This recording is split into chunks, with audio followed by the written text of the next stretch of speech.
आप देख रहे हैं एबीएन महाराष्ट्र। मैं हूं आपके साथ मुनीर आरिफ खान। नाज़रीन, गुज़िश्ता दिनों म्यूनसिपल कॉरपोरेशन इंतज़ामिया की जानिब से शहर के अहम तरीन मसरूफ़ तरीन तिजारती इलाके पैठन गेट में इन्हदामी कार्रवाई को अंजाम दिया गया और इस इन्हदामी कार्रवाई में तकरीबन 120 मोबाइल की दुकानों को बुलडोज़र के ज़रिए तहस नहस किया जा चुका है, जिसकी वजह से सिर्फ 120 दुकानें बुलडोज़र की नज़र नहीं हुई बल्कि तकरीबन 2000 से ज़ायद नौजवान इस वक्त बेरोज़गार हो चुके हैं। लिहाजा म्यूनसिपल इंतज़ामिया से इन नौजवानों के लिए विकास के लिए उन्हें रोजगार फराहम करने के लिए इंतजामिया की जानिब से, प्रशासन की तरफ से और हुकूमत की तरफ से कुछ ना कुछ इकदाम जरूर किए जाने चाहिए। इस तरह की आवाज़ अब पूरे शहर से उठने लगी है।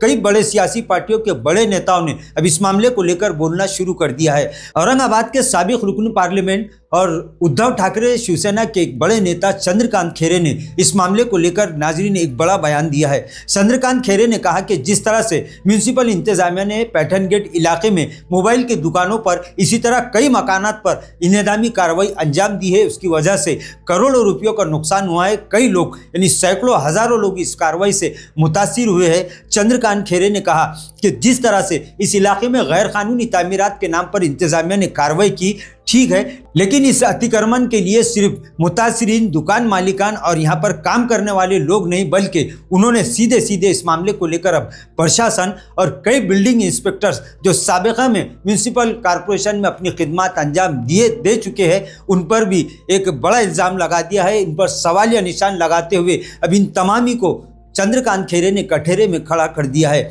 इन्होंने कहा कि गैर कानूनी तामीरात के वक्त इंतजामिया नींद में था, क्या वो सो रहा था? लिहाजा उस वक्त के बिल्डिंग इंस्पेक्टर्स जिन्होंने मोटी मोटी रकम इन मुतासिरीन से लेकर, इन दुकान मालिकान से लेकर अपने जेबों में ठोस ली है, लिहाजा चाहे वो जिंदा हो या मुर्दा, तमाम ही बिल्डिंग इंस्पेक्टर्स को ढूंढ कर निकाल कर इनके खिलाफ कानूनी कार्रवाई करनी चाहिए, इन पर गुनाह दाखिल होना चाहिए। इस तरह का मुतालबा चंद्रकांत खैरे की जानिब से किया गया है। मैं कहूँगा कि इसमें कॉर्पोरेशन के तत्कालीन अधिकारियों की गलती है। उन्होंने जब अतिक्रमण हो रहा था, जब सो रहे थे, ये बिल्डिंग इंस्पेक्टर साले पैसे खा के मतलब पैसे खाते चला लेते, तो उस समय पैसे न खाते हुए आज जो नुकसान उनका हुआ करोड़ों का, पैसे न खाते हुए उनको ये सलाह देना चाहिए था, भाई तुम लीगली करो, लीगल करने के लिए तुम लगे तो उनको मदद करो। वो न करते हुए उनको पैसे खा के निपटा लिए। लेकिन आज की परिस्थिति ऐसी है कि वो सब लोग बेचारे बेघर हो गए। तो मैं ऑनरेबल कमिश्नर को बताऊंगा कि आपने ठीक है तोड़ा है, सौंदर्यीकरण हो रहा है, स्मार्ट सिटी बन रही है, हमें अच्छा लगता है, लेकिन जो भी गरीब लोग जो इसमें मतलब सफर हुए, उनको किसके कारण से हुए? उनके कारण से नहीं हुए। उन्होंने इलीगल कंस्ट्रक्शन किया होगा, दुकान डाला होगा, तो जो उस वक्त बिल्डिंग इंस्पेक्टर, जो अधिकारी, जो डीएमसी होंगे, उनको आप पकड़ो और उनके ऊपर गुनाह दाखिल करो। ये जो भी बिल्डिंग इंस्पेक्टर यहाँ है, जिंदा है, मर गया या सर्विस पे है, तो किसके ऊपर भी ये जितने भी थे उस समय के ढूंढ के निकालो, उनके ऊपर गुनाह दाखिल करो। वही मुतासिरीन और ये बेरोजगार नौजवानों ने म्यूनसिपल इंतजामिया एडमिनिस्ट्रेटर जी श्रीकांत के साथ साथ महाराष्ट्र सरकार से ये गुहार लगाई है कि इन्हें रोजगार फराहम करने के लिए जल्द से जल्द कुछ ना कुछ इकदाम जरूर किए जाए, ताकि इन लोगों का रोजगार दोबारा शुरू हो सके और ये अपने अफराद खानदान की किफालत का ये फरीज़ा अपना अंजाम दे सके।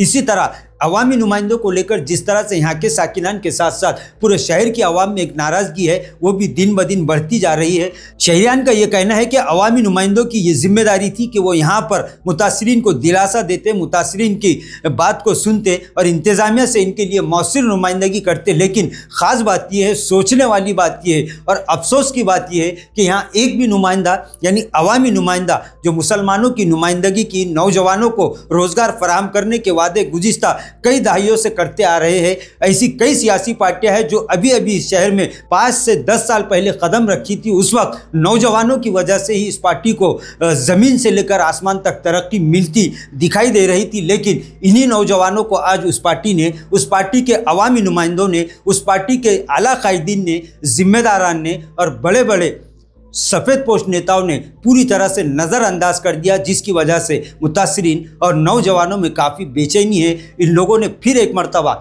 इंतज़ामिया और हुकूमत के साथ साथ इन बेगैरत अवामी नुमाइंदों से ये गुहार लगाई है कि वो इनके लिए और इन्हें रोज़गार फराहम करने के लिए जल्द से जल्द ठोस इक़दाम करवाने के लिए हुकूमत को मजबूर करे, वरना इन तमाम के खिलाफ लोकशाही तरीके से लोकशाही आंदोलन शुरू किया जाएगा। नाज़रीन, जिस तरीके से साबिक़ रुकन पार्लियामेंट चंद्रकांत खैरे ने कई बिल्डिंग इंस्पेक्टर्स पर आरोप लगाए हैं और उन्हें भी कटहरे में खड़ा किया है, शायद वो किसी वजह से ये बात कहना भी भूल गए कि इस गैर कानूनी तामीरात के लिए जहां उस वक्त के बिल्डिंग इंस्पेक्टर जिम्मेदार है, उसी तरह शहरियान के कई सैकड़ों शहरियान का ये कहना है कि बहुत सारे अवामी नुमाइंदे यानी बहुत सारे कारपोरेटर्स भी इस गैर कानूनी तामीरात के जिम्मेदार है, क्योंकि जिस तरह से बिल्डिंग इंस्पेक्टर्स ने रिश्वत लेकर और गैर कानूनी तरीके से पैसे अपने जेबों में भरकर बिल्डिंग बनाने की इजाज़त दी थी और उस वक्त अपनी आंखें बंद की थी, उसी तरह ऐसे बहुत सारे अवामी नुमाइंदे यानी कारपोरेटर आज भी मौजूद है जो उस वक्त इस गैर कानूनी तामीरात के बराबर के जिम्मेदार हैं, क्योंकि वो भी शहरियान से मोटी रकम अपने जेबों में रखकर इस तरह का बयान देते थे कि परमिशन की क्या ज़रूरत, हम यहाँ पर खड़े हुए हैं। ऐसे अवामी नुमाइंदों की भी छानबीन करके और उसकी तहकीकात करके जिस इलाके में गैर कानूनी तामीरात हुई है उन इलाकों के कारपोरेटरों के खिलाफ भी तहकीकात करके उनके खिलाफ भी कार्रवाई करनी चाहिए। इस तरह का बयान भी सैकड़ों शहरियान की जानिब से सामने आया है। लिहाजा जिस तरीके से बिल्डिंग इंस्पेक्टर्स पर कार्रवाई करने की मांग उठ रही है, उसी तरह इन कारपोरेटरों के खिलाफ भी कार्रवाई करने की मांग शहरियान की जानिब से उठ रही है। लेकिन देखना यह है क्या प्रशासन और इंतज़ामिया ऐसे लोगों के खिलाफ कार्रवाई करेगा, क्योंकि जिस तरीके से गैर कानूनी तामीरात करने वाले दुकान या मकान मालिकान जिम्मेदार है, ठीक उसी तरह बराबर के जिम्मेदार भी उस वक्त के बिल्डिंग इंस्पेक्टर्स और अवामी नुमाइंदे यानी कारपोरेटर भी ज़रूर है। लिहाजा इसकी भी तहकीकात होनी चाहिए।